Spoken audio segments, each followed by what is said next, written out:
Many, of course, trying to help, but not everyone was in the giving spirit. A curfew in Zandt County extended following a few reports of looting. CBS 19's Sasha Wilson talked to tornado victims whose belongings were stolen, and she joins us now in the studio with more. Sasha?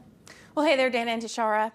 Greg Sherlock says it is hard enough seeing their house reduced to rubble, but being kicked while they're down for them is heartbreaking.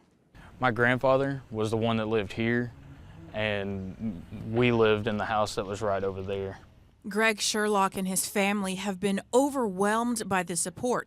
That's sad. Since that 200-mile-per-hour tornado crushed his home. But not everyone saw the disaster as an opportunity to help.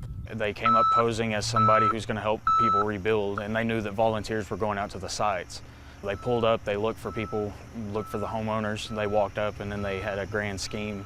A few obvious items that the tornado didn't take, he says, the looters did. Now, Zandt County authorities say reported incidences are few and far between, but they have tamped down. I am imposing and ordering a dusk to dawn curfew in the affected areas of the county.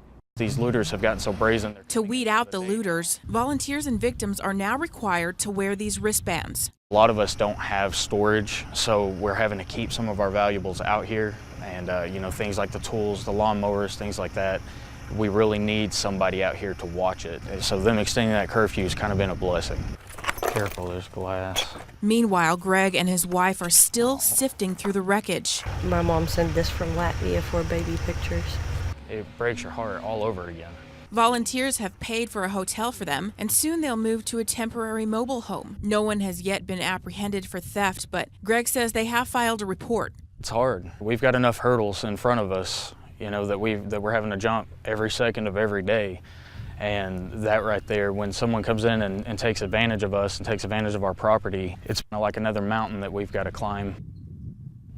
Officials say the reports of looting are not widespread. There's only been a handful, and they don't expect to extend the curfew past tomorrow. Dana and Tashara. All right, thank you for that report, Sasha.